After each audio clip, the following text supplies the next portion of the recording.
Students आज हम लोग करने वाले हैं दैट इज जेई मेन 2025 के थर्मोडायनामिक्स के क्वेश्चन। पहला क्वेश्चन है, liquid kept inside a thermally insulated vessel 25 degree Celsius mechanically stir with the from outside.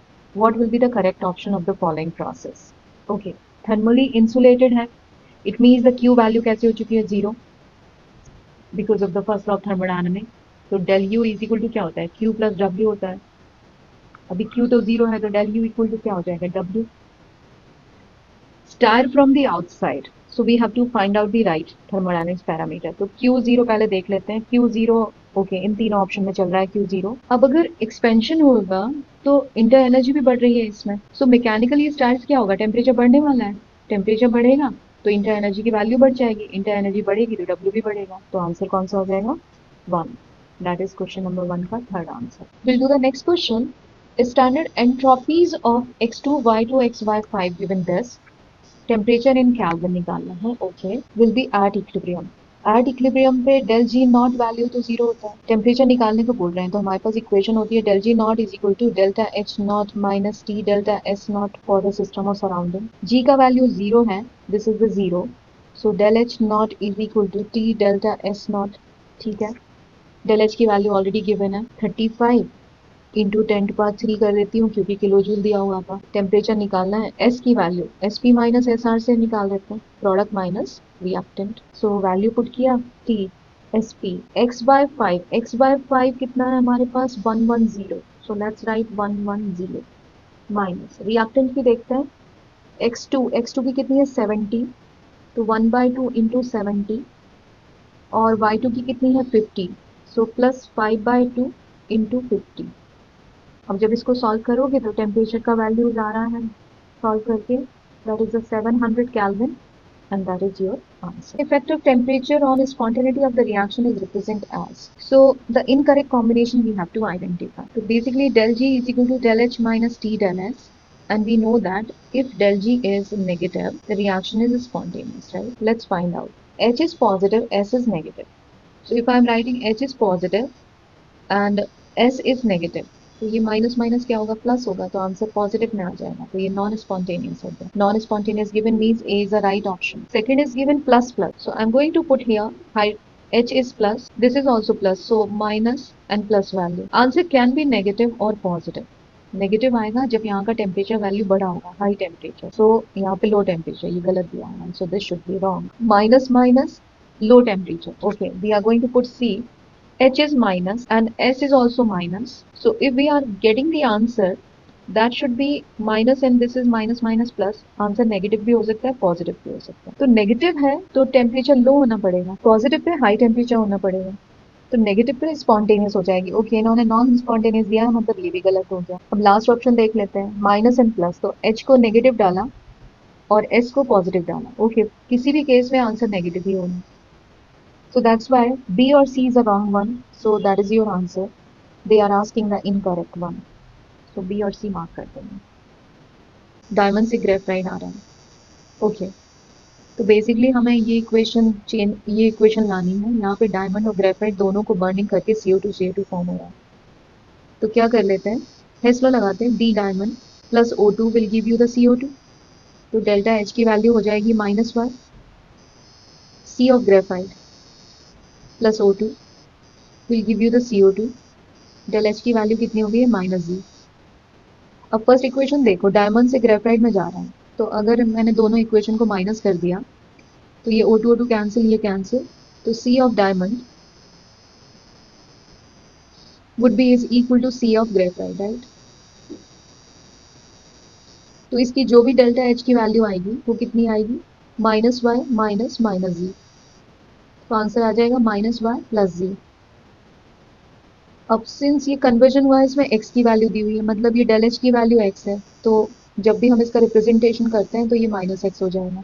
तो ये -x equal to -y plus G, तो x इक्वल टू हो गया y minus जी, मतलब ये आंसर। चेक कर लो कौन सा आंसर सही है। Answer is, let's go with the next question. Question number 5, ice of water placed in a close container 180 m और टेम्परेचर, ठीक है भाई।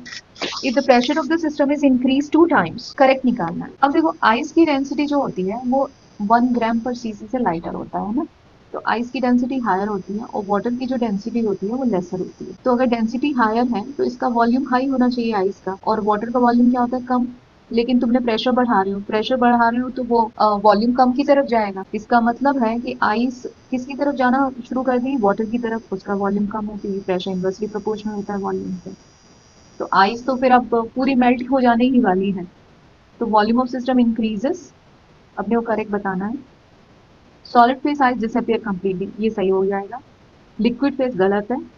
और the amount of ice decreases, ये अमाउंट ऑफ आइस लेकिन यहाँ पे सिंस प्रेशर 2 टाइम्स बढ़ा दिया, तो हम एज्यूम कर सकते हैं कि 1 एटीएम से अगर वो 2 एटीएम पे चला गया तो पूरी की पूरी आइस डिसअपियर हो जाएगी। तो आंसर 2 हो जाना चाहिए। चलो let's move to the next question number 6। Question number 6 में क्या बोल रहे हैं, बहुत सारे केसेस देख लिए इन्होंने। Ideal gas undergo a cyclic transformation starting from point A and coming back to the same point by tracing the path। तो इंटर एनर्जी कैसे हो रही है, inter energy generally inter energy is a state function है ना। तो state function में क्या होता है कि ए से बी, बी से सी, सी से डी और डी से, तो यू का वैल्यू तो 0 हो जाने वाला है। स्टेट फंक्शन मतलब इनिशियल और फाइनल वैल्यू सेम हो गई। इसमें देखते हैं, एरो देखो, ए से बी, बी से सी, सी से डी और डी से ए, इसमें भी यही चल रहा था, साइक्लिक ही चल रही थी। इसमें भी यू की वैल्यू क्या हो गई, 0। इनफिट इसमें भी देखो, ए से बी गए, बी से सी, सी से डी और डी से, इंटर एनर्जी क्या हो गई, 0। तीनों का इंटर एनर्जी 0 है और वही क्वेश्चन पूछा गया है इंटर एनर्जी का। तो हमारे तीनों केसेस में इंटर एनर्जी सेम हो जाएगी और 0 हो जाएगी। तो आंसर हो जाएगा 1 और ये 0 भी है। तो इस तरह की और भी इंफॉर्मेशन के लिए कैम टाइट को सब्सक्राइब करो और गौरव रॉय को सब्सक्राइब करो। जितना तुम सब्सक्राइब कर लोगे उतना जल्दी तुम्हें अपडेट मिल जाएंगे और तुम्हें ज्यादा वीडियो मिलेंगे पी बाई क्यू से। कॉलेज एडमिशन के लिए यहाँ कॉल कर लेना। नेक्स्ट क्वेश्चन जाते हैं। 500 joules of energy is transferred as a heat 0.5 mole of argon, 298 Kelvin and 1 atm. The final temperature and the change in inter energy respectively. R की वैल्यू दी हुई। इसमें और भी ऑप्शंस थे तो ऑप्शन विजिबल नहीं हो पाए क्वेश्चन में, तो मैं तुम्हें क्वेश्चन सॉल्व करके बता रही थी। तो Q इज इक्वल टू होता है N C delta T. Since ये final temperature and change in inter energy की बात कर रहे हैं तो हम यूज कर लेते हैं QP is equal to N C P delta T. Q कितना दिया हुआ है 500, मोल्स कितने दिए हुए हैं 0.5, ये रहे मोल्स। Cp की वैल्यू, आर्गन मोनोएटॉमिक गैस है तो 5/2। आर की वैल्यू कितनी दी हुई है 8.3। टेम्परेचर कितना दिया है, टी फाइनल माइनस इनिशियल कितना हो गया 298। तो यहाँ पे जो टी फाइनल आ गया है उसका आंसर आ जाएगा 346.2 कैलोरी। अब सिंस इन्होंने क्वेश्चन ये भी पूछा है final temperature and change in inter energy पूछी है, तो फाइनल टेम्परेचर तो निकाल दिया हमने। इंटर एनर्जी का वैल्यू क्या होता है, inter energy delta H is equal to N C P delta T होता है। वहीं पे del H is equal to क्या होता है, N C V delta T. Del U equal to inter energy is equal to del U is equal to N C V delta T. दोनों का ratio ले लिया, mole mole cancel, temperature temperature cancel, तो हमारे पास del H by del U is equal to आ गया CP by CV. CP का value mono atomic के लिए 5/2 और इसका 3/2, तो आंसर आ गया 5/3। तो डेल यू की वैल्यू आ जाएगी 3/5 into delta H. Delta H का वैल्यू ऑलरेडी गिवन है, that is 500 joule is already given. तो 3/5 इंटू 500, आंसर आ गया 300 joules. That is your answer. तो इसमें ऑप्शन नहीं थे तो हमने इस क्वेश्चन को एज अ ट्रीट कर लिया है, जैसे इंटीजर टाइप में। 300 जूल हमारा आंसर है और 346.2 केल्विन टेम्परेचर। चलो मूव करते हैं नेक्स्ट क्वेश्चन की तरफ। Question number 8, list 1 and list 2। अच्छा ये पार्शियल डेरिवेटिव दिए हैं, मतलब डिफरेंशिएशन फॉर्मूलाज, थर्मोडायनेमिक्स क्वांटिटी है। तो हम पहले ये देख लेते हैं कौन कौन से हमको आते हैं, उस हिसाब से भी बाकी दूसरे कर लेंगे। अब ये inter energy change with respect to the temperature constant volume पर है, तो भाई ये सही है ना। That should be is equal to C V value, क्योंकि यू इज इक्वल टू क्या होता है N C V D T. 1 mole के लिए अगर तुम करोगे और चेंज ले लिया, D U is equal to C V D T. So D U by D T कितना हो गया, सीवी के बराबर। तो डी हमारा 3 से मैच हो रहा है। चेक कर लेते हैं, डी में ये भी 3 है, ये भी 3 है। ओके, एक और चीज चेक कर लेते हैं, ये वाला कर लेते हैं एच वाला। तो एच इज इक्वल टू क्या होता है N C P D T होता है। इसको भी चेंज कर देते हैं, एन इक्वल टू 1, तो C P is equal to क्या आ गया D H by D T. Check कर लो भाई, ये सी पी। ओके, बी से 1 मैच हो गया, बी से 1 मैच हो गया, इसमें नहीं मैच हो रहा है। तो बेसिकली हमें आंसर तो मिल गया है, that is the answer is 3। Which of the following mixing of the 1m base and 1m acid lead to the largest increase in temperature? तो weak acid and strong base है, इसमें तो enthalpy of neutralisation कम होती है तो temperature down ही होने वाला है। ये भी weak acid और strong base है, इधर भी न्यूट्रलाइजेशन होगा तो टेम्परेचर डाउन ही होने वाला है क्योंकि ये weak है और ये strong है। HCl strong, NaOH strong, यहीं पे सबसे ज्यादा टेम्परेचर हाई हो सकता है। अच्छा, बाकी भी चेक कर लेते हैं HCl और NaOH। तो बेसिकली हम कंफ्यूज हो सकते हैं थर्ड में और फोर्थ में। अब देखो कि ज्यादा न्यूट्रलाइजेशन कहाँ हो रहा है। यहाँ पे 30 ml न्यूट्रलाइज बाय 30 ml और यहाँ पे 50 ml के लिए, अच्छा 50 है ही नहीं, 20 दिया है, लिमिटिंग एजेंट दिया हुआ है, 20 पे 20 न्यूट्रलाइज होगा तो 30 बचा ही रहेगा और यहाँ पूरा का पूरा हो रहा है तो आंसर 3 हो जाएगा 9th में। That third number will give you the highest value. The standard enthalpy and standard entropy of decomposition दी हुई है, ठीक है, एंथैल्पी दी है, एंट्रोपी दी है। द स्टैंडर्ड फ्री एनर्जी निकालना है 25 डिग्री सेल्सियस। आसान है, सीधा फॉर्मूला लगाओ, del G is equal to del H minus T delta S. और उन्होंने स्टैंडर्ड फ्री एनर्जी चेंज पूछ रहे हैं। एंथैल्पी डेल एच का वैल्यू कितना दिया है 55 किलो मतलब 10 पावर 3 और एंट्रोपी कितनी दी हुई है दैट इज 175 जूल ही दी हुई है। इसको देखो मैं ध्यान से ये किलो जूल को जूल में चेंज कर लिया और यहाँ ऑलरेडी जूल दिया हुआ है। तो standard free energy change for the reaction temperature 25 दिया हुआ है तो हमें निकालना है इसको, ठीक है। तो एच की वैल्यू कितनी आ गई है 55 इंटू 10⁻3, टेम्परेचर 25 है तो 298 कैल्विन हो गया अप्रोक्सीमेट, 0.15 डाल देते हैं और S की वैल्यू कितनी हो चुकी है 175। चलो नेक्स्ट क्वेश्चन करते हैं। Let us consider the endothermic reaction which is non spontaneous at freezing point, however reaction is spontaneous at boiling point, choose the correct one. तो G का वैल्यू क्या होता है, नेगेटिव होता है स्पॉन्टेनिटी के लिए, तो G is equal to del H minus T delta S. अभी H कैसा है एंडोथर्मिक है तो G को नेगेटिव होना है और S को क्या चाहिए है, S पॉजिटिव है तो माइनस एस कैसा डालें कि है ना हमारे पास आंसर नेगेटिव और पॉजिटिव दोनों चला जाए। तो एस अगर हम पॉजिटिव डालते हैं तो हमारे पास आंसर नेगेटिव भी हो जाएगा और पॉजिटिव भी हो जाएगा डिपेंडिंग टेम्परेचर पे, क्योंकि फ्रीजिंग भी हो रही है और बॉइलिंग भी हो रही है।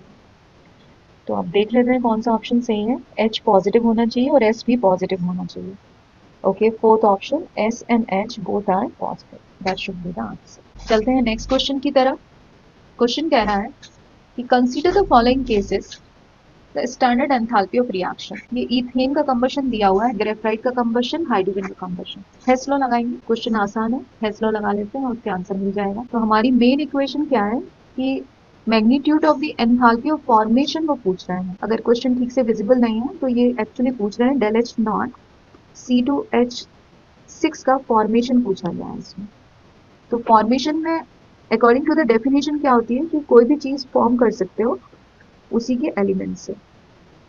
तो हमें ये इक्वेशन चाहिए, ये हमारी डिजायर इक्वेशन। और क्वेश्चन में गिवन दूसरी इक्वेशंस हैं तो हम क्या करेंगे, हेस लॉ लगा रहे हैं, मैं यूज कर रही हूँ पहले ये इक्वेशन और C2H6 हमें प्रोडक्ट साइड चाहिए तो C plus O2 will give you the CO2, H2 plus half of O2 will give you the H2O। इसकी एनर्जी दी हुई है 393.5, इसकी दी हुई है -286। जो ये इक्वेशन है इसको मैं रिवर्स लिख देती हूँ क्योंकि अपने को प्रोडक्ट साइड में ये चाहिए। तो twice of CO2 plus thrice of H2O will give you the C2H6 plus 7/2 O2। Energy थी, हमने इक्वेशन रिवर्स करी है तो एनर्जी का वैल्यू भी माइनस से क्या हो जाएगा, प्लस हो जाएगा। अब हम तीनों को प्लस कर देते हैं तो प्लस किया। अच्छा, अब यहाँ पे 2 CO2 है तो पहले तो इसको 2 से मल्टीप्लाई करना होगा तो ये भी 2 से मल्टीप्लाई। हाइड्रोजन 3 है तो इसको भी 3 से मल्टीप्लाई कर देते हैं तो एनर्जी की वैल्यू भी किससे मल्टीप्लाई होगी, 3 से। बस अब ऐड कर दो और कैंसिल कर देते हैं इसको, ये कैंसिल हो गया, ये कैंसिल हो गया और ये सब कैंसिल हो गए। 5/2 O2 आया था। ओहो, वो तो एनर्जी की वैल्यू थी 7/2 O2। तो आंसर आ जाएगा हमारे पास 2C plus thrice of H2 will give us the C2H6। ये हो गई हमारी इक्वेशन। तो वैल्यू आ चुकी है -393.5 इंटू 2 प्लस 286 इंटू 3 प्लस 1550 और इससे वैल्यू हमारी टोटल काउंट करने में मिल जाएगी अपने को 90 का। That is the answer. चलो चलते हैं नेक्स्ट क्वेश्चन की तरफ। Question 13, the bond dissociation energy calculate. Okay, lattice दी हुई है, सब्लिमेशन दिया हुआ है, आयोनाइजेशन दी है, गेन एंथैल्पी, फॉर्मेशन वही है, बॉन्ड हैव अ साइकिल का ही क्वेश्चन हो गया। तो हमें पहले तो इक्वेशन लिखनी होगी, पहले हम इसको कंपाउंड को बना लेते हैं। It will give us the NH। Dissociation है मतलब उल्टी जाएगी रिएक्शन, तो ये पहले गैस में कन्वर्ट होगा आयोनाइजेशन से, सब्लिमेशन से, फिर ये आयोनाइज होगा, ये डिसोसिएट होगा सिंपल एटम में, और ये डिसोसिएट हो ये X माइनस गेन एंथैल्पी से, इन दोनों का सम करके NH बनेगा। This is lattice energy. और ये है एंथैल्पी ऑफ फॉर्मेशन, ये है सब्लिमेशन, ये है आयोनाइजेशन, ये है डिसोसिएशन, और ये है गेन एंथैल्पी। तो टोटल फॉर्मेशन एंथैल्पी हमारे पास आ चुकी है sublimation plus ionisation plus dissociation by 2, क्योंकि एक ही एटम का लेंगे, gain enthalpy and lattice energy. बस अब सारी वैल्यूज को पुट करेंगे यहाँ पे। सब्लिमेशन वैल्यू दे रखी है उन्होंने, पहले फॉर्मेशन का देख लेते हैं। फॉर्मेशन कितना दे रखा है, -400, ये दे रखी है -400। सब्लिमेशन दे रखी है कितनी, सब्लिमेशन कहाँ पर है, 100। आयोनाइजेशन कितना दे रखा है, 500। डिसोसिएशन कितना दे रखा है, देख लेते हैं। अच्छा, डिसोसिएशन ही निकालना है। और क्या दे रखा है, लेटिस एनर्जी भी दे रखी है, that is the 800। Electron gain enthalpy भी दे रखी है, -300।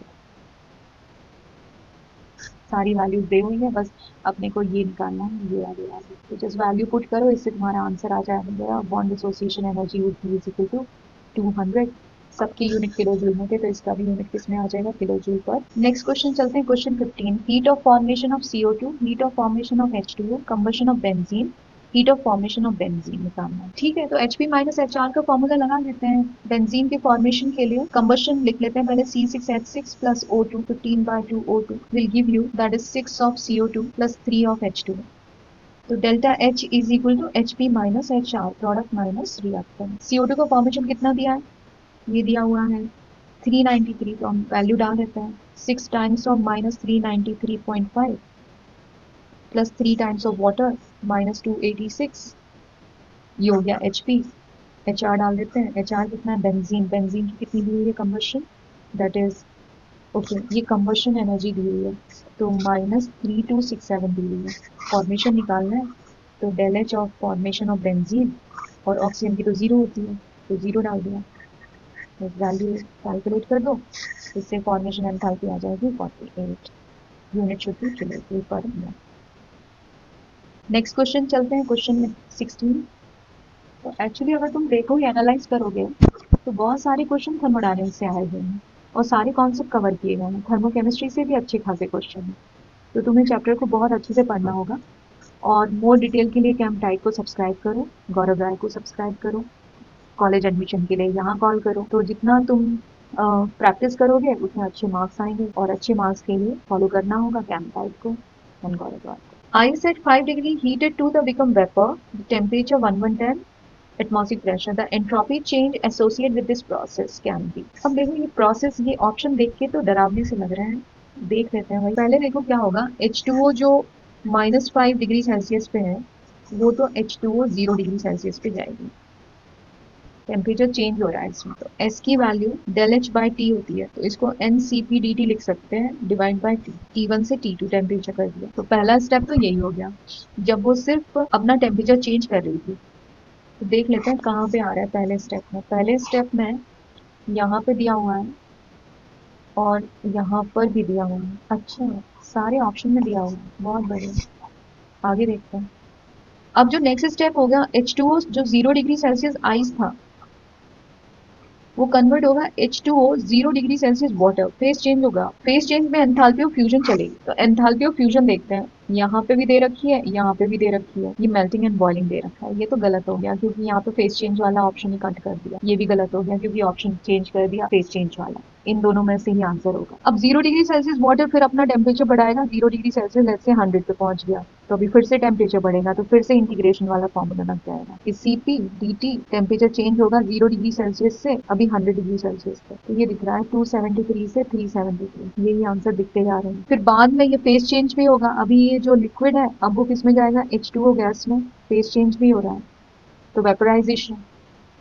तो वेपराइजेशन में हमको यहाँ पे भी लगाया हुआ है, यहाँ पे भी लगाया हुआ है। गजब है, बहुत ही स्पेशल ऑप्शन दे रखे हैं। ऐसा लग रहा है कि पहला और सेकंड ऑप्शन सेम सेम से नजर आ रहे हैं। तो देखो जरा, मैं सबको हटा देती हूँ। अच्छा, यहाँ पे ये माइनस किया हुआ है, एक मिनट। और ये प्लस है। आंसर हम 2 लगा लेते हैं, 2 से हमारा आंसर सही हो गया। डिफरेंट फेज चेंज हो रहे थे और टेम्परेचर भी बढ़ रहा था।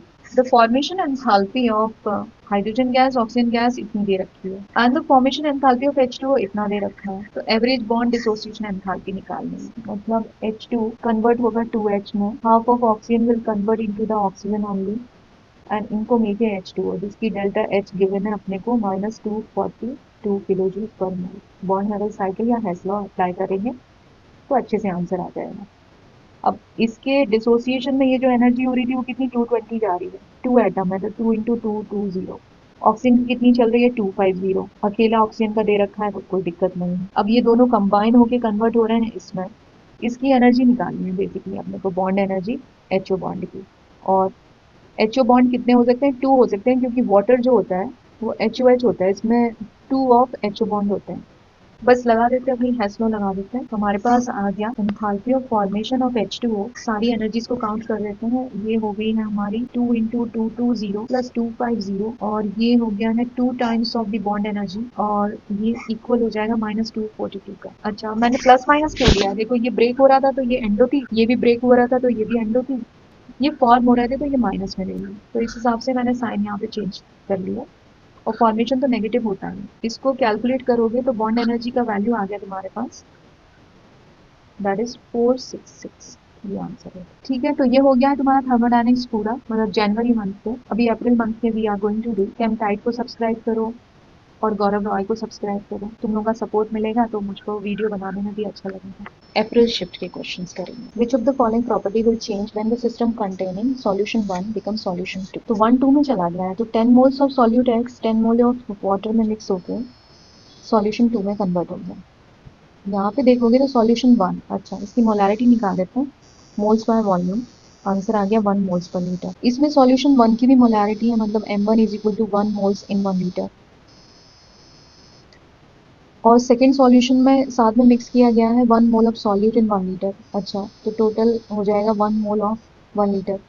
तो बेसिकली द रिजल्टेंट मोलैरिटी होगी दैट इज द 2 मोल्स हो जाएंगे इन 2 लीटर सॉल्यूशन। तो आंसर अभी भी हमारे पास 1 मोल्स पर लीटर है ना। विच of the following property will change, molar heat capacity नहीं चेंज होगी, मोलर हीट कैपेसिटी 1 मोल के लिए डिफाइन है इंटेंसिव प्रॉपर्टी में। डेंसिटी भी इंटेंसिव है, चेंज तो हो नहीं रही है, सिर्फ मोल्स बढ़ रहे हैं यहाँ पे अगर देखा जाए तो। कॉन्सेंट्रेशन ये भी इंटेंसिव है, वो भी सेम आया था। Gives free energy, this was the extensive property. और यहाँ पे सिंस मोल्स, एक मोल यहाँ पे और एक मोल यहाँ पे, 2 मोल्स आ रहे हैं टोटल, तो मास डिपेंड कर जाएगी, तो gives free energy will be change, depth will remain same. तो आंसर हो जाएगा।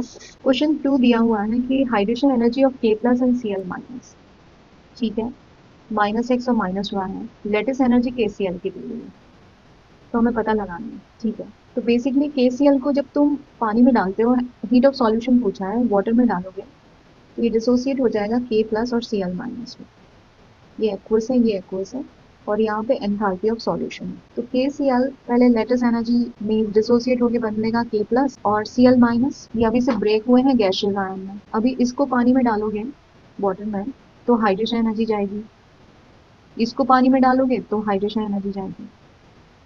तो मैं इसको He1 He2 लिख देती हूँ। तो हेस लॉ अगर अप्लाई करते हैं तो आंसर हो जाएगा del H solution will be equal to latest energy plus total hydrogen energy, है ना, K प्लस का और Cl माइनस का। लेटेस्ट एनर्जी यहाँ पे ब्रेक करने में यूज हुई है और यहाँ पे माइनस दिया है, तो ब्रेक के समय हमें एनर्जी सप्लाई करनी होती है, तो ये प्लस जी हो जाएगा। और हाइड्रोजन एनर्जी रिलीज होती है तो इसकी वैल्यू दी हुई थी x और इसकी दी थी y, और माइनस ही दी हुई है मतलब रिलीज ही हो रही थी, तो ये हो जाएगा -x -y दोनों का सम। तो आंसर आ जाएगा z - x - y। तो आंसर मैच करा लेते हैं, हमारा आंसर आ गया सी। क्वेश्चन 3 आ गया हमारे पास। क्वेश्चन 3 है the arrange the following in order of the magnitude of the work done by the system on the system at a constant temperature. ठीक है, by the system and on the system. W reversible for expansion, W irreversible for expansion, W reversible for compression, W irreversible for compression। तो basically W reversible equal to W reversible when the expansion happening और when the compression happening, same ही होता है magnitude में, because answer आता है minus n R T l n of V two by V one. ये reversible process के लिए है। लेकिन डब्ल्यू जो इरिवर्सिबल प्रोसेस होता है और W irreversible process for compression and this is for expansion। Compression में वर्क डन ज्यादा होता है मैग्नीट्यूड में। तो अब इसमें कंप्रेशन में अगर देखेंगे तो बेसिकली डी इरिवर्सिबल पे चल रहे हैं, तो डी इज हायर देन सी इससे, और यहाँ पे ए इज हायर देन बी। तो अब हमें मैच करना होगा आंसर किस में चल रहा है। तो डी ग्रेटर है सी से और ए ग्रेटर है बी से, बिल्कुल ठीक है। ये कंप्रेशन में वर्क डन ज्यादा है एक्सपेंशन से, जबकि रिवर्सिबल में दोनों सेम है। नेक्स्ट क्वेश्चन है क्वेश्चन नंबर 4। अपने को एक प्रोसेस दी गई है, a perfect gas 0.1 mole having CV is equal to 1.50 R independent of temperature undergo the above transformation 1 to 4। सीधा सीधा चल रहा है, साइक्लिक प्रोसेस नहीं है। Each step is reversible, total work निकालना है। ठीक है, तो अगर तुम देखोगे तो ये पीवी ग्राफ दिख रहा है अपने को, है ना। तो यहाँ से यहाँ तक में तो वॉल्यूम फिक्स है, मतलब वॉल्यूम कांस्टेंट हो गया। अगर वॉल्यूम कांस्टेंट है तो डब्ल्यू क्या हो जाएगा, जीरो हो जाएगा। तो 1 से 2 पे जीरो हो गया, 2 से 3 पे प्रेशर कांस्टेंट दिखता है। तो डब्ल्यू जब 2 से 3 पे चल रहा है तो P external V two minus V one हो गया, मतलब डेल वी का वैल्यू आ गया। तो एक्सटर्नल प्रेशर हमारे को कितना दिया हुआ है, 3 दिया है फाइनल, और वी टू कितना चल रहा है, that is the 2 minus 1। Answer कितना आ गया हमारे पास, -3 ATM लीटर, क्योंकि एक्सपेंशन हुआ तो इसलिए मैंने माइनस ले लिया, वर्क डन बाय सिस्टम। अब बात करते हैं 3 से 4 पे, फिर से 3 से 4 पे वॉल्यूम फिर से कांस्टेंट हो गया, मतलब है ना W इक्वल टू 0 हो गया। तो अब टोटल वर्क डन कितना हो जाएगा, total should be is equal to W 1 से 2, फिर 2 से 3, फिर 3 से 4। तो ये आंसर हो गया, ये तो 0 है, ये भी 0 है, और इसका वैल्यू कितना आया था हमने अभी निकाला था, दैट इज -3 ATM लीटर है। आंसर पूछ रहा है उन्होंने, जूल्स में पूछ रहा है, तो -3 ATM लीटर को हम चेंज कर देंगे 101.3 जूल से, तो आंसर आ जाएगा -304 point, that is the nearest integer value. चलो क्वेश्चन 5 पे चलते हैं। क्वेश्चन 5 दिया है, 1 mole of ideal gas expand isothermally and reversibly. ठीक है, 10 से 20 decimetre cube 300 kelvin, del U Q and W को निकालना है, वो प्रोसेस इसके दिन। तो बेसिकली अगर आइसोथर्मल है तो डेल यू की वैल्यू 0 हो गई, तो फर्स्ट लॉ ऑफ थर्मोडायनामिक्स से del U is equal to Q plus W, so minus Q should be is equal to W, and reversible process है, so minus n R T l n of V two by V one. इस l n को अगर natural log में change कर, base के 10 change करना है, तो n R T log of V two by V one. तो एन कितना दिया हुआ है, 1 मोल दिया हुआ है, पुट कर देते हैं। आर की वैल्यू कितनी दी है, 8.3 जूल्स। टेम्परेचर कितना दिया हुआ है, 300 केल्विन। लॉग वी टू कितना दिया है, 20/10। इसको जब सॉल्व करोगे तो तुम्हारा आंसर आ रहा है, दैट इज -1.718 किलो जूल्स, क्योंकि आंसर किसमें था, किलो में, तो डिवाइड कर दिया 1000 से, पूरी इक्वेशन को डिवाइड कर दो 1000 से, तो आंसर आ जाएगा किलो जूल्स में। ये हो गया तुम्हारा। तो क्यू और डब्ल्यू का वैल्यू सेम है, सिर्फ u का वैल्यू 0 हो गया। हाँ, मैग्नीट्यूड का चेक कर लेना, this is w and that is -3। तो आंसर कौन सा हो जाएगा हमारा, 4 नंबर, दिस इज, यहाँ पे 1.78 किलो जूल है, पॉइंट मिसिंग हो गया। So let's go with the next question, question number 6. Let us consider the reversible reaction at temperature T. In this reaction, H और S were observed to have the positive value. ठीक है, if the equilibrium temperature is T, then the reaction becomes spontaneous. तो spontaneous के लिए del G की value क्या होनी चाहिए, नेगेटिव होनी चाहिए, मतलब del H minus T delta S क्या होना चाहिए, नेगेटिव होना चाहिए। तो मैथमेटिक कॉन्सेप्ट लगाएंगे तो del H का वैल्यू is lesser than the T delta S, तो टी का वैल्यू क्या हो जाएगा, del H by del S। इसका वैल्यू कितना दिया है, टी ई के बराबर दिया है, तो टेम्परेचर जो होगा वो हायर हो जाएगा टी ई से। Answer should be 3। So given दिया है कि the sublimation energy of graphite इतना है, बॉन्ड डिसोसिएशन एनर्जी इतनी दी हुई है, और इथीन की एनर्जी दी है CH2 डबल बॉन्ड CH2। तो अपने को C डबल बॉन्ड C होता है इसका बॉन्ड, और CH CH 4 टाइम्स होता है। तो बेसिकली एक डबल बॉन्ड है हमारे पास और 4 times of C H bond, इसी एनर्जी को हम यूज करेंगे। ठीक है, तो टेक्निकली क्या होता है कि जो डेल्टा एच बॉन्ड एनर्जी होती है वो होती है H R minus H P, और ये फॉर्मेशन एनर्जी का अपोजिट होती है। तो हम लिख लेते हैं यहाँ पे एच आर में कौन है, पहले पहले इसका फॉर्मेशन एनर्जी है तो हम इक्वेशन को लिखना जरूरी है। तो इक्वेशन हो जाएगी C solid 2 times twice of H2 will give you the CH2 single bond CH2, double bond लगाते हैं। इसका हमें एनर्जी निकालना है, डेल एच की वैल्यू निकालनी है इसकी। तो अब यहाँ पे वैल्यू पुट करना शुरू करते हैं क्योंकि उसी बेसिस पे हमारे आंसर आएंगे। सो एच आर में कौन कौन हो रहा है, ये कार्बन सॉलिड से गैस में कन्वर्ट होगा 2 टाइम्स प्लस 2 टाइम्स और एच एच बॉन्ड माइनस यहाँ पे सी डबल बॉन्ड सी एक बॉन्ड है और 4 times of C H bond है। बस इसकी वैल्यू में पुट करनी है। अब इनकी वैल्यू अगर तुम पुट करोगे तो सब्लिमेशन एनर्जी कितनी है 7, दिस इज 7,102 टाइम्स। तो हमारा आंसर आ रहा है दैट इज द, यहाँ मैं आगे लिख रही हूँ ब्लू इंक से, that is 2 times of 710 plus 2 times of hydrogen की कितनी है 436 माइनस सी डबल बॉन्ड कितना है, डबल बॉन्ड की एनर्जी दी हुई है 611, so will write the 611 plus 4 times of C H bond कितना दिया है 414। वैल्यू पुट करो, आंसर निकालो, इससे हमारे आंसर आ जाएगा 25 kilo joules per mole. That should be answer. Okay, we have question number 8. So let's see what they are asking here. Two statements is given when the system containing ice in equilibrium with water is heated. So heat absorbed by the system and there is no change in the temperature.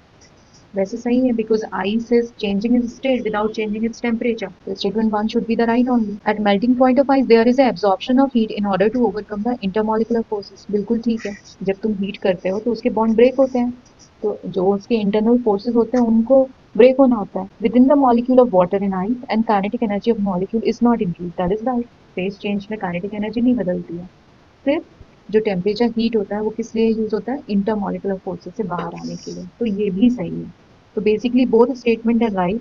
तो हम देख लेते हैं answer, both 1 and 2 both are right, that should be the C. Next question देखते हैं, question number 9। A sample of N octane is completely burned in the excess of oxygen in a brown calorimeter. Heat capacity इतनी दी है, combustion reaction है, temperature इतना बढ़ गया है 5 केल्विन से, magnitude of the heat of combustion of octane निकाल ली कांस्टेंट वॉल्यूम पर। तो पहले तो मोल्स निकाल लेते हैं और हमारे पास Q इज इक्वल टू क्या होता है, that is NC delta T होता है। सो हीट ऑफ कंबशन में C डेल्टा T निकालते हैं। C कितनी दी है 5 किलो दिया है, 10⁻³ पे डालते हैं या नॉर्मल किलो जूल ले लेते हैं। टेम्परेचर भी 5 डिग्री 5 केल्विन से बदल रहा है, so basically it's 25 kilojoules आ गया। तो जो ऑक्टेन है उसका मोलर मास होता है, that is the molar mass it's 114 grams per mole.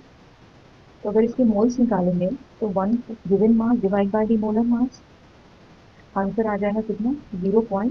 Q equal to 25, तो हीट कितनी आ गई पर मोल के लिए 25 डिवाइड बाय दी 0.01, इसके लिए हमारी एनर्जी आ जाएगी 2500 किलो जूल्स पर मोल। तो ये एनर्जी आई थी फॉर 0.01 मोल्स के लिए, तो पर मोल के लिए इतनी हो जाएगा। Answer is this. Question number 10 is telling, consider the given data. HCl plus 10 of H2O will give you the HCl 10H2O. Okay, means hydrated HCl. Energy is released minus 69.01 kilojoules per mole. Then second data is given, HCl with 40 molecules of water will give you the HCl 40 water of crystallization. Energy is -72.79। इतना तो पता चल गया कि दोनों reaction कैसे हैं, exothermic reaction है और दोनों में वाटर ऑफ क्रिस्टलाइजेशन ऐड हो रहा है when you are changing the water molecule. तो ठीक है, देखते हैं कौन सा ऑप्शन राइट है। Choose the correct one. Dissolution of the gas in water is endothermic. Okay, it's not endo, it's a exothermic reaction, क्योंकि सब में माइनस लगा है, माइनस मतलब exothermic reaction. The heat of solution depend upon the amount of solvent. अगर 10 molecule of water है और 40 है तो एनर्जी चेंज हो रही है, इसका मतलब है कि heat of solution depends on amount of solvent. तो सेकेंड आंसर राइट हो गया। थर्ड चेक करते हैं, the heat of dilution of HCl 10 to 40 H2O is 3.7। Okay, तो ये चेक करना होगा अपने को। यहाँ से ये 40 में चेंज हो रहा है, तो हमारे पास ये दोनों इक्वेशन है, मतलब यहाँ से ये चेंज हो रहा है। हमें क्या करना होगा, इसको तो प्रोडक्ट में डालना होगा, इसको रिएक्टेंट में। तो मैं फर्स्ट इक्वेशन को रिवर्स कर देती हूँ। HCl 10H2O will give us HCl plus 10 of H2O। तो एनर्जी भी रिवर्स हो जाएगी, ये होगी प्लस 69.01। सेकेंड इक्वेशन को मैं एज इट इज लिखती हूँ हेस लॉ के अकॉर्डिंगली, HCl डॉट 40H2O। चलो भाई इनको ऐड कर देते हैं। इसकी एनर्जी अभी भी -72.79 है। दोनों को ऐड किया, so we will get it this HCl cancel. So HCl 10H2O, ये 10 से ये 30 बचा है, plus 30H2O will give you the HCl 40H2O। तो एनर्जी को सम किया है, तो इक्वेशन को सम किया तो एनर्जी को भी सम कर देते हैं ना, -72.79 अकॉर्डिंग टू द हेस लॉ। इससे आंसर आ रहा है हमारा -3.78। ओके, वैल्यू तो मैच हो गई, लेकिन ये बोल रहा है heat of dissolution for this. अब प्लस माइनस कुछ नहीं शो किया। इनको या तो लिखना था heat of dissolution from this to this energy release, तो हमारा आंसर सही था।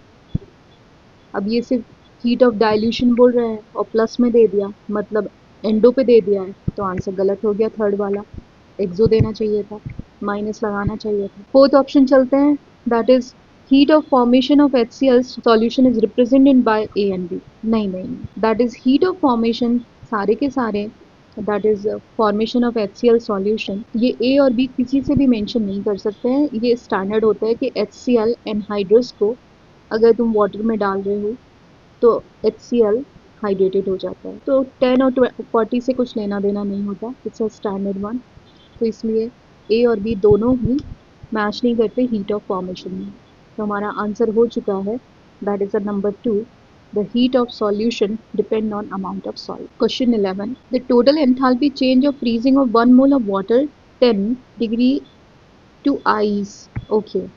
मतलब इन्होंने वाटर को कन्वर्ट करना है 10 डिग्री सेल्सियस से आइस 10 डिग्री सेल्सियस तक माइनस में। तो ये तो हमें पता है कि वाटर लिक्विड होता है और आइस सॉलिड होती है, तो डायरेक्ट चेंज तो नहीं होने वाला। तो ये जो टोटल एनर्जी है ये निकालना है। बेस्ट है हेस लॉ लगाएं। तो पहले 10 degree Celsius liquid, water 0 degree Celsius में कन्वर्ट होगा, लिक्विड से लिक्विड।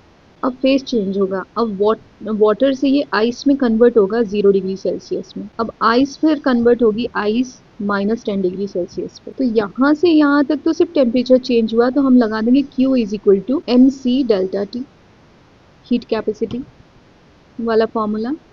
बिकॉज टेम्परेचर चेंज में जितनी हीट एब्जॉर्ब हुई होगी वो मास ऑफ द सब्सटेंस और हीट कैपेसिटी और डेल्टा टी के बराबर। यहाँ पे फेस चेंज हो रहा है इस सेकेंड स्टेप में, सो यहाँ पे Q हो जाएगा that is mass into latent heat of fusion, और यहाँ पे फिर से टेम्परेचर चेंज हो रहा है तो MC डेल्टा टी। तो ये Q1 लिख देते हैं, Q2 और Q3। तो टोटल Q हो जाएगा Q1 plus Q2 plus Q3। अब इसकी वैल्यू डाल देते हैं। सिंस मोल दिए हुए हैं तो मैं M को रिप्लेस कर देती हूँ मोल से। सो यहाँ पे मोल्स वैल्यू आ जाएगी 1 इंटू लिक्विड की हीट कैपेसिटी Y दी हुई है और डेल्टा T कितना हो जाएगा 0 -10। तो मैं यही वैल्यू पुट कर रही हूँ, this is Y -10। Okay, Q2 fusion में एनर्जी रिलीज होगी तो -x। अच्छा, अब ये किलो जूल दिया है, यहाँ पे जूल्स दिए हैं सारे, तो मैं इसको 10⁻³ पे डाल देती हूँ। फिर से एनर्जी रिलीज होगी क्योंकि भाई total ice is losing its temperature and convert into the -10। तो Z T2 minus T। Solve कर देते हैं, तो ये आ गया, माइनस कॉमन ले लिया तो 10y plus 1000x minus minus plus हो गया 10z। तो -10 कॉमन लेते हैं तो इसके हिसाब से हमारा आंसर मैच हो गया सेकंड। ये -10 कॉमन ले लिया तो अंदर बचा y प्लस 100x प्लस जी। इस तरह के मोर अपडेट के लिए गाइड को सब्सक्राइब करो और गौरव रॉय को सब्सक्राइब करो, तो तुम्हें सारे PYQ 2025 के मिलेंगे जो तुम्हें प्रिपरेशन में हेल्प करने वाले हैं। चलो let's move to the next question, question number 12। The correct statement among the following is the term standard state implies that the temperature is 0 degree Celsius. अच्छा, अब इसमें एक कॉन्सेप्ट होता है, जो स्टैंडर्ड स्टेट होती है वो बेसिकली 1 एटीएम तो फिक्स ही होने वाला है। टेम्परेचर सम टाइम वेरी कर जाता है, कभी 0 डिग्री सेल्सियस तो कभी है ना 25 डिग्री सेल्सियस। तो मोल कॉन्सेप्ट में 0 लेते हैं और थर्मोडायनेमिक्स में 25 लेते हैं, लेकिन फिक्स सिर्फ 1 एटीएम ही रहता है। तो देख लेते हैं कौन सा आंसर मैच हो सकता है। तो ये तो गलत हो गया कि भाई 0 डिग्री पे फिक्स नहीं रहने वाला। Standard state of pure gas in the pressure of 1 bar and the temperature 0 kelvin, ऐसा ये सही नहीं है, ये वाला पॉइंट तो सही हो गया। तो ये बेसिकली पूरा स्टेटमेंट सही होना चाहिए था, तो ये भी गलत, ये भी गलत। Delta H formation of 298 is 0 for oxygen atom, नहीं, ऑक्सीजन मॉलिक्यूल के लिए 0 हो सकता है। सो डेल्टा एच फॉर्मेशन 500 0, हाँ ये सही हो जाए। O2 का फॉर्मेशन रूम टेम्परेचर ही 0 पर होता है, तो एनी टेम्परेचर ले लोगे तो भी हमेशा 0 ही होने वाला है। So your fourth answer should be right. Question number 13, resonance is X2Y can be represent. ठीक है, ये रेजोनेटिंग स्ट्रक्चर दे दिए, दो structure. The enthalpy of formation of the reaction X triple bond X Y double bond Y and X2Y is 80. The magnitude of the resonance energy निकालें। Bond energy दी हुई है सबकी। तो हमने कॉन्सेप्ट में पढ़ रखा है रेजोनेंस एनर्जी क्या होती है, that is enthalpy of formation experiment minus delta H formation, that is theoretical. अगर फॉर्मूला नहीं है तो ये याद कर लो, रेजोनेंस एनर्जी का फॉर्मूला एक्सपेरिमेंट माइनस थ्योरिटिकल। अब एक्सपेरिमेंट का वैल्यू ऑलरेडी 80 दिया हुआ है, तो इसका मतलब है कि इसका वैल्यू 80 ऑलरेडी गिवन है, हमें निकालना है इसका वैल्यू। अगर इसका निकल गया तो रेजोनेंस एनर्जी निकल जाएगी। तो अब थ्योरेटिकल निकालने के लिए हम आते हैं इक्वेशन पर। इक्वेशन है हमारी x triple bond x plus 1/2 y double bond y give us X2Y। तो हमारे पास एनर्जी हो सकती है that is HR minus HP bond energy theoretical. तो R में हमारे पास है x triple bond x 1/2 y double bond y, ये रिएक्टेंट हो गए, प्रोडक्ट हो जाएंगे।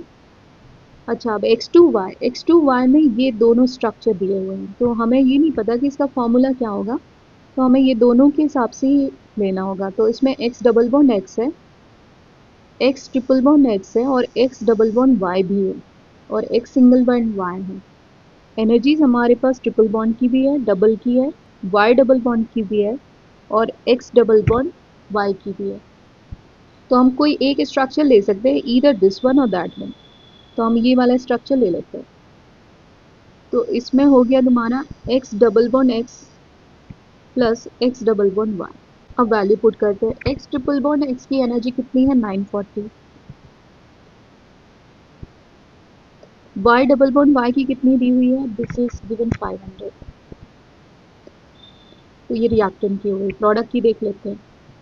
x डबल बॉन्ड x की 410 दी है, x डबल बॉन्ड y की दी हुई है 602। इसको कैलकुलेट करोगे तो 178 किलो जूल्स पर मोल आंसर आ रहा है। अब ये वैल्यू डाल देते हैं यहाँ पर, थ्योरेटिकल की वैल्यू आ गई है 178। वैल्यू पुट करोगे तो आंसर आ जाएगा तुम्हारा दैट इज -98।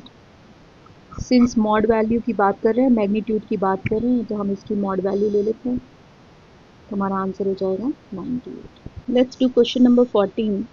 14 में एक सिस्टम दिया हुआ है, 2 vessel A and B connected by stopcock. तो ये A और ये B है जो एक टनल से कनेक्टेड है और स्टॉपकॉक से होल्ड है। Vessel A is filled with the gas at the certain pressure. The entire assembly is immersed in water. ठीक है, इसको पूरे को इन्होंने पानी में डुबा दिया and allowed to come to the thermal equilibrium. अब ये थर्मल इक्विलिब्रियम पे लाने की कोशिश कर रहे हैं with the water, means internal temperature और द outside temperature same होना चाहिए। After opening the stopcock, the gas from the vessel expand into the B. No change in temperature is observed. कोई भी चेंज नहीं आ रहा है क्योंकि थर्मल इक्विलिब्रियम पे आ गया है। So which of the following statement is true? अच्छा, अब इस ऑप्शन में these are the not equal to है, तो अब हम चेक कर लेते हैं कौन सा राइट आंसर होना चाहिए। So since that thermal equilibrium आ गया है और जब तुमने स्टॉपकॉक ओपन की तो अलग से तो कोई प्रेशर होने से रहा, तो P एक्सटर्नल A के लिए 0 हो गया, तो W is equal to P del B होता है। एक्सपैंड हो रहा था तो P 0 हो गया तो W भी 0 हो गया। तो अब U is equal to Q plus W होता है। थर्मल इक्विलिब्रियम पर है तो U की वैल्यू भी 0 होने वाली है। जब U की 0 है, W की 0 है, तो Q भी कैसा हो जाएगा, 0 ही हो जाएगा। तो बेसिकली यहाँ पे W भी 0 हो गया, Q भी 0 हो गया और इंटर एनर्जी भी 0 हो गया। तो पहला, सेकंड, थर्ड में तो नॉन जीरो दिया है। The pressure in the vessel B before opening the stopcock is 0। वो राइट है क्योंकि पी एक्सटर्नल कैसा था, 0 था। तो आंसर क्या हो जाएगा, 4। अब चलते हैं क्वेश्चन नंबर 15। ये लास्ट क्वेश्चन है 2025 का।